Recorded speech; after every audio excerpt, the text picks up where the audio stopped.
వెనకటికి పెద్దలు ఊరికే అనలేరు, ఒక్క చెట్టు నరికితే దాంతో పాటు 10 చెట్లు నాటమని. 10 చెట్లు నాటకపోయినా ఇంటి ముందర తినడానికి ఓ నేరేడు చెట్టు తెచ్చుకుందామని మా ఊర్లో ఉన్న నర్సరీ దగ్గరికి అయితే వెళ్ళిపోయినా. నైస్ కి ఇక్కడికి వచ్చాక మనం ముందే కన్ఫ్యూజ్ కావద్దని బోర్డులపై దాని పేర్లు అయితే రాసి పెట్టిండ్రు. ఇక్కడ సిలికేశ్వరం చెట్టు అంట.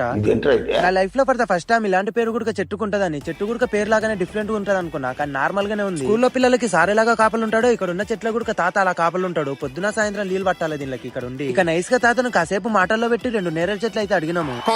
ఎందుకంటే మేము ముందుగా మా విలేజ్ లో ఉన్న గ్రామ పంచాయతీ దగ్గరికి వెళ్ళి అక్కడ పర్మిషన్ తీసుకుని అక్కడ ఇచ్చిన లెటర్ ని తీసుకొచ్చి తాతకిస్తే అప్పుడు మాకు చెట్లు ఇస్తాడంట. అట్లుంటది మనతో. అంత ప్రాసెస్ మేమే చేస్తాము. ఇంట్లో దొంగలు పడితే ఓనర్ గెలుస్తుంది. మేము 2 చెట్లు తీసుకుపోతాం, కవర్ చేయ తాత అంటే ఫస్ట్ మీరు ఇంటి నుంచి వెళ్ళిపోరు అన్నాడు. ఇంకేం చేస్తే మీ సమాజం ఎప్పుడు ఇంతే, మంచి పని చేద్దామని ముందరకొస్తే 3 దోవలకనే మూతి మూసేస్తారు. ఇక్కడ మాత్రం చాలా చెట్లు అయితే ఉన్నాయి. నేరేడు చెట్లు, కాన్గ చెట్లు, చింత చెట్లు, ఆఖరికి కళ్ళుగారే ఈత చెట్లు కూడా కొన్ని. ఇలా ఉంటది. యుద్ధానికి ఉత్త చేతులు ఇంటికి వచ్చినట్టు మేము అంత దూరమై ఒక్క చెట్టు కూడా ఇంటికి తీసుకురాలే. మా దళిద్రం అది. ఈ వీడియో నచ్చినట్టయితే లైక్ చేసి, ఇన్స్టాలో అయితే ఫాలో కండి, యూట్యూబ్ లో అయితే సబ్స్క్రైబ్ చేసుకుని ఉంటా. మరి లవ్ యూ, బాయ్.